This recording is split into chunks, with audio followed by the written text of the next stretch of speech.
Well, good morning once again, and how you doing? It's time once again for the House Whisperer Show on WWDB Talk 860 with Jack Milne. Stay tuned for expert advice about maintaining your house from the roof to the basement and everything in between. Jack Milne is a professional home inspector who tells us that every house has a story, and he's told us plenty of stories, and I guess we're going to hear more today. Jack, how you doing this Sunday morning? Barry, I love Sundays. It's a day of peace and a little bit of rest before the mayhem of Monday kicks in. So Monday mayhem, right? Isn't it crazy? And so I always appreciate what I call the Mad 48, just a chance to chill out a little bit. But today, as I'm sitting back and preparing the show, Labor Day is now well behind us. Schedules are starting to return to normal. The empty nesters and other retired folks are at the beach enjoying really, I feel, the best time of the year. You've got great water temperatures, great air temperatures, and you know what? The crowds are gone. So, Yes, they are. Yep. If you ever have a chance, September, very early October, if you need a chance to get away, hit the beach, and it's like being on a deserted island sometimes. So, that's right. A walk on the beach in September is the best thing in the world. Yeah. I used to lifeguard down in Ocean City years ago, and my last year I hung out until September 15th because I knew I wasn't coming back, and it was just it's a whole change of attitude, and so like I said, if you get that break, take full advantage of it. But back to work. Today's topic is how to build a better basement, Part 1. I don't think I've ever done a radio show that actually comes in two parts, but when I was starting to put the pen to paper on this one, all of a sudden I ran out of space, and I know how much time and airtime we have. So we're going to really start about prepping and how to get prepared to finish your basement. And the idea came from Jose, through the email box. And Jose is from Wyncote. And, he basically said, I've got a 25-year-old home with an unfinished basement, and basically he's asking me for his help to build a better finished basement. And as I like to say, Jose, this is your show. But before we begin, of course, I always like to thank my sponsors, because without them I wouldn't be on the air today. So Bucksmont Inspections, Rob Bowie, he deals with everything that deals with on-site sewage. So from the design, repair, implementation, installation, and maintenance, 215-669-4213. And, their website is bucksmontinspections.com. Borough Exterminating, they do both termite and radon testing. They're out of Glenold in Pennsylvania, Delaware County. They're 610-586-5640, and their website is boroughexterminating.com. Pest Blaster, radon testing, mold testing, wood-destroying insect evaluation, and pest removal. And within the next couple of weeks, I want to get Jim Pellegrini from Pest Blaster on the air to talk about critters. It's when things start to get a little bit darker, it seems like the critters are coming out. So I'd like to dedicate a show about that topic. But their phone number is 215-295-5555. Their website, easy enough, is pestblaster.com. BrainFleshGear.com. I'll even give you their email, which is contact@BrainFleshGear.com. Again, eclectic clothing lines, anything you want they can make, from a few to thousands. So if you need something that's a little bit different, visit BrainFleshGear.com. And finally, Tri-County Inspection Company. As everybody knows, I've been operating that company since 1985. We're about to celebrate our 30th year this year. So 215-295-2030 for the Bucks Montgomery County clients. Lehigh Valley, 610-346-7880. And South Jersey, 856-853-4224. And, of course, our website is always at tcinspect.com. So as I always ask my listeners, if you're going to use one of my sponsors, please let them know that you heard their ad on the House Whisperer Show, and I do appreciate that. So, like Jose, if you have any topics that you want me to cover, email me at thehousewhisperershow@gmail.com, and as always, you can listen to previous shows at thehousewhisperershow.com, and always available 24/7 at www.dbam.com. So, Jose, let's get your show started. So today's topic, how to build a better basement. And to me, an unfinished basement is like a blank canvas. And there's so many things to consider. For example, what will this space now accomplish? Is it a place for the kids, a home business, man cave, entertainment room, TV, pool table, ping pong, video games? And this list just can go on forever. But let's get down to reality, because that's what dreams are about and how they're going to be built. So this is what I would like you to do to start. Check all of the following. Number one, what is the distance between the slab and the bottom of your floor joists? Now, that might be an easy question for today's homes, because most homes today have an 8 to 9 foot ceiling to the bottom of the joist from the floor. So it's really easy to go ahead and put in drop ceilings and generate that space. But Jose's home is about 25 years old and has 7'6" ceilings. So you can still go ahead and do your ceiling tiles and not feel enclosed. Many older properties, if you're standing with your head between the joists, I would forget the whole concept completely. Unless you're a very short people. No, I'm sorry, Barry? Unless you're a bunch of very short people who live in that house. Yeah. Yep. So if you're short, you got space. If you're tall and you have to find your happy spot between the joists, I would consider an addition instead. There you go. You know, because keep in mind, I mean, today to finish a basement on average is $30,000 to $50,000. You know, so you're going to be putting some good money into the space. So, number two, a second means of egress is now required, and this is for fire safety. The primary steps to the first floor no longer count. So either a Bilco door or a foundation window will be required, and and both will fit, but it also depends on where you can put it. So, for example, if you own a townhome and the rear deck spans across the back of your home, well, the deck is going to have to be cut back. An egress window measures roughly 5.7 square feet, so it has to be large enough to fit out of the window. But the benefit of a foundation window is that it does allow light into the basement. And it's basically what I call a manhole. And it's a big enough window well that it actually has a ladder that you can climb out of. So costs also depend on the type of foundation, if it's a block foundation wall or poured concrete. Poured concrete, they use these huge cement saws to basically cut out a portion of the foundation wall so that they can go ahead and mount the foundation window or bolt a Bilco door to the foundation. So cost-wise, foundation windows run roughly between $3,500 and $4,500, and a Bilco door is roughly $4,000 to $6,000. And if you're going to do a Bilco door, well, then a steel door should be planned at the base of this entry to prevent heat loss. Now, foundation windows will have a waterproof cover and a grate to prevent people from falling in, but absolutely cannot be locked for any reason. I did a house a number of years ago where they used a bicycle chain to hold the grate down to the steps, and I told the seller that absolutely has to be removed, because otherwise you're locking a potential person in a basement if there's a fire in the home. So the only thing personally I don't like about a foundation window is that it could become an entry point for suspicious people.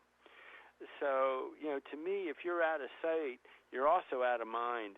So the plastic lid can be raised, the grate can be raised, and then the person is working on breaking into your home. And me, I have to bring up the positives and the negatives, but at the same time, you do want to make sure that the foundation window is properly alarmed. Bilco doors actually have latches under the door cover and is more secure. And remember now, you're also going to have a steel door at the base, right? So, you've got really two good locking mechanisms.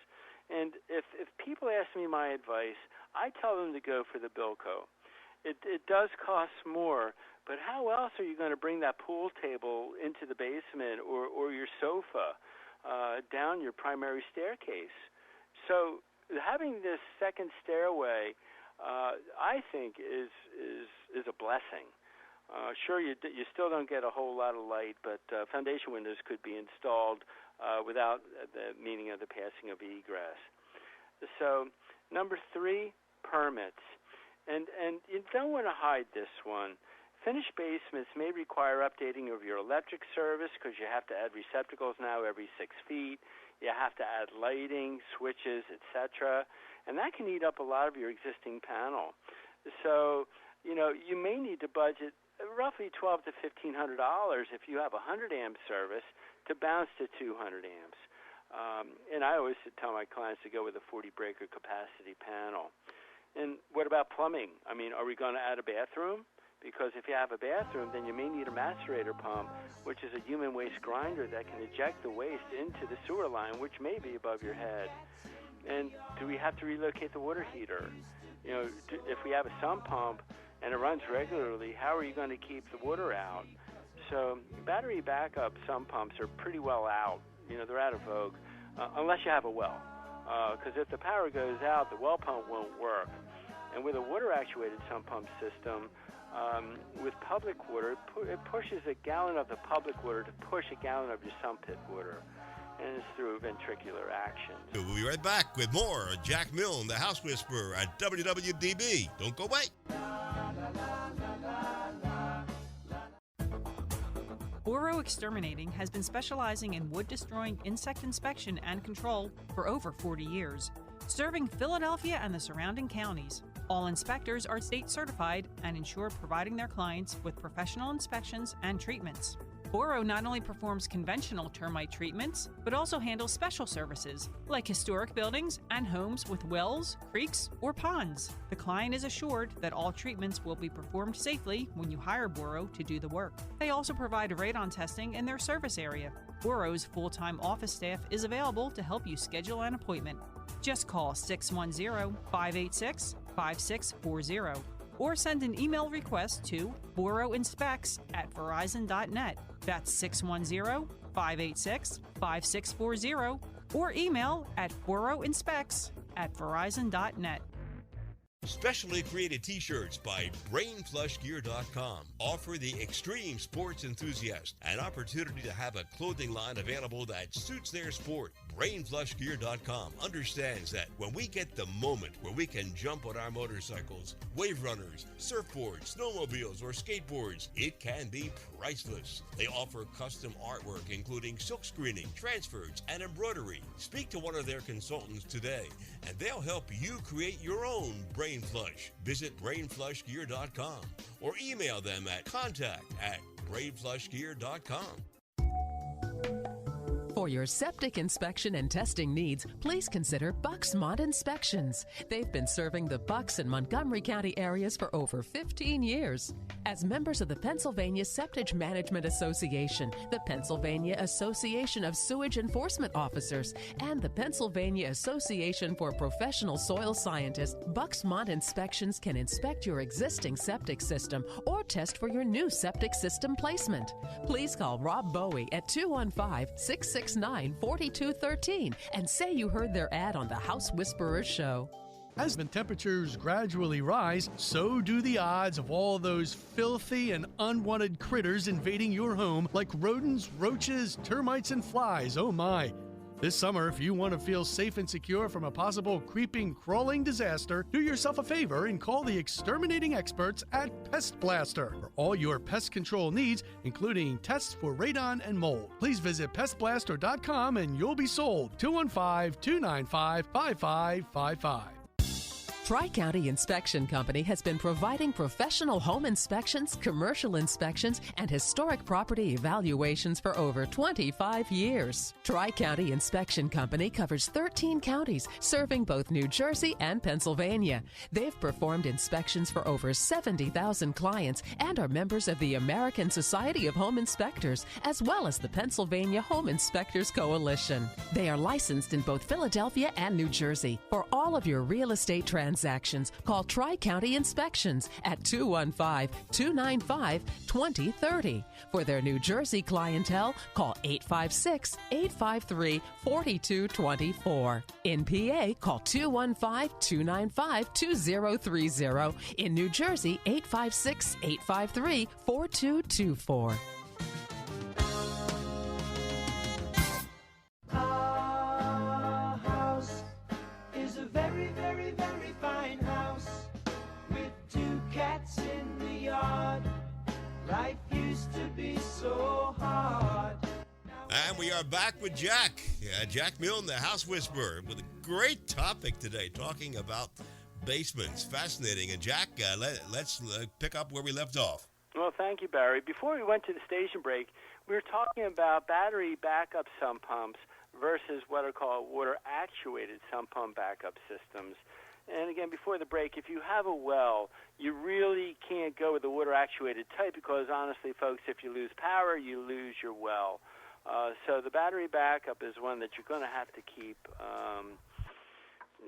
ready and willing to work for you. So, but as I was saying, with the water-actuated sump pump, it takes about a gallon of your public water to push a gallon of your sump pump water, or sump pit water, excuse me. A battery backup system typically requires distilled water to be installed in the cells every 3 months. And keep in mind, nothing's guaranteed. So if your home is older and has no perimeter drainage system, and if you're planning to spend again this, $30,000 to $50,000 to finish this 1/3 of your home, it may be worthwhile to spend another maybe $8,000 to $10,000 to install what we call a dewatering system, which is a fancy name for a waterproofing system. So with so many changes, you have to get a permit. It does allow the township to review the work of the contractors. It may, however, raise your taxes, too, based on the cost of the improvement. That's a downside. But, I think it's always worthwhile to be prudent. Now, let's talk layouts. Where's the furnace? Where's the water heater? Where's the electric panel box? Where's the sewage cleanouts? Where is the well and public water shutoffs? And what does the main beam consist of? How many, beams are there and how are they supported? Where will storage be constructed? Because attics are now taboo. And you don't want to underestimate future storage needs. Plus, you always need a workshop. And I don't care, how handy or handy you're not. You have to have a place to hold those screws, nuts, and bolts. So this is going to be the place where the power tools are going to be. It can create a place for dirt and dust, but it can also be controlled.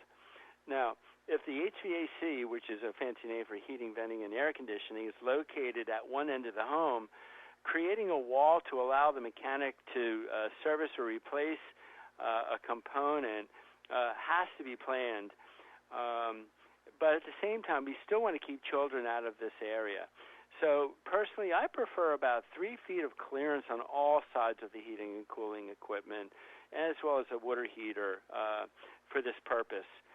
The electric panel box must have 3 feet of clearance in front of it for safety purposes. And it's not only for the electrician, but it's for yourself too. And all screws that secure the panel must be safely removed, and arms should be fully extended to service the panel. Because, at some point you may have to add or delete breakers, and the last thing you want to do is fall into that panel. Because electrocution is a bad thing and can definitely spoil your day. Yeah, it sure can. Now, as to contractors, I don't want to put the cart before the horse, but I would suggest that you consult with an architect. because contractors want to see and review plans, and the plans give the contractor specific instructions as to what to do and how to do it.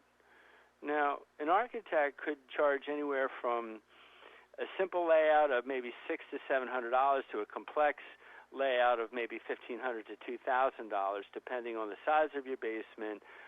If you're doing bathrooms, if you're doing bars with bar sinks, you want ventilation system because the poker table is going to be down there. There's a lot of things, and that's why I'm telling you the planning stage is critical, and the architect is the one that's going to put your plans on paper. So if there's any structural changes that need to be done, is the main beam, which is generally off limits, going to be relocated? Is it going to be updated? Can we anywhere? We've got 5 posts, Mr. Architect, spanning from side to side. Is there any way I can do 2? So these are things where the architect can do what we call load calculations and say, yes, we can go ahead and take that steel beam out, but we have to put a paralam in, and it's going to make, it's going to drop your ceiling in that area, instead of 6 inches, 9 inches. So these are all things that you have to talk about. Plus, replacing a main beam, it's not as bad as it sounds, but it's not very easy either. Again, these are things that have to be done. But again, today's materials, we got paralams, microlams, glue lams, or other wood components that are now available. And once you lay out all your wishes and desires with the architect, I would suggest that with the architect, you're going to say, I'd like to add this, I want to remove this, can we shift this over to there? And again, an architect is going to measure everything down to the inch, factoring all your needs and matching the specifications for the code official for the township. And finally, they're going to sign off. Once you sign off with the architect, well, now you can get the bids from the contractor. So I think good contractors can help you out, but I know in my home I'm going to be replacing a beam in my family room within the next several weeks. And of course, I had to have an architect come in because it's a bearing wall that spans 22 feet, and I don't want any posts. So that's what they do for a living, and I appreciate what they do for a living. So really, now based on the prints, I would always suggest you get at least 2 to 3 quotes because the print gives the direction. Now the contractor knows exactly what materials you want and how this thing's going to come to fruition. And personally, I like general contractors over just maybe a carpenter because, like the term general, they have an army of plumbers, electricians, carpenters, and other trades that will be required to take that space under your first floor and make it a finished room. But before you sign on the dotted line, I always say keep all the specs consistent. In other words, contractors like to come in and they say, well, that's a great idea, Sue, but if we do it this way, boom, boom, boom, boom, well, all of a sudden, all your apples became oranges. And once they became oranges, well, all the other specs that you gave the other 2 contractors are not going to be consistent. So if he gives you a good idea, I would file it because it can always be dealt with later. But say, Mr. Contractor, at this point, because I'm getting multiple bids, this is what I want you to work off of. And that's good. And you have to have that type of I'll call the word direct without being scary, with your contractor because it's your money, it's your space, it's your home. And so being direct without being forceful tells the general contractor that, yes, I do work for you. So things to think about, especially on the floor, are going to be carpet or tile or hardwood. Are we going to think about doing drywall or drop ceilings? And I'm going to talk about that in part 2.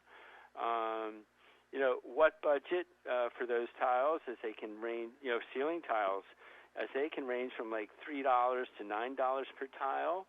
Are we going to do wood trim? Is that trim going to be painted? Is it going to be stained? because the costs are completely different.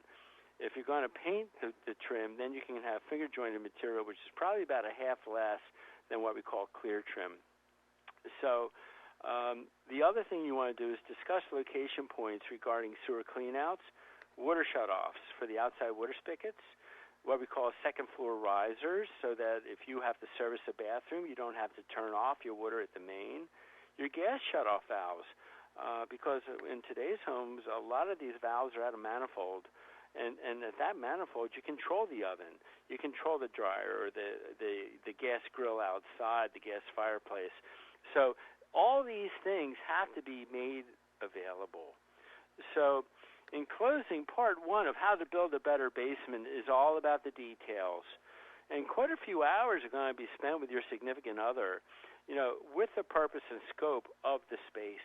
And again, I would urge that you consult with an architect who is the realist. And they can tell you what you can do, but also what can't be done. And there's going to be, you have to apply for the permit. You're going to be waiting for the permit, based on the architectural renderings. You might have to apply and receive a home equity loan if a loan is needed. And, of course, you have to get bids from qualified and licensed contractors. So now, finally, you're about ready to begin. But I think the House Whisperer is almost out of time. Just about, but there's always next week. So that's what I'm going to say. Part 2 next week, how to build a better basement, let the construction begin. So tune in next week at 11 o'clock, and we'll take you through the next phase.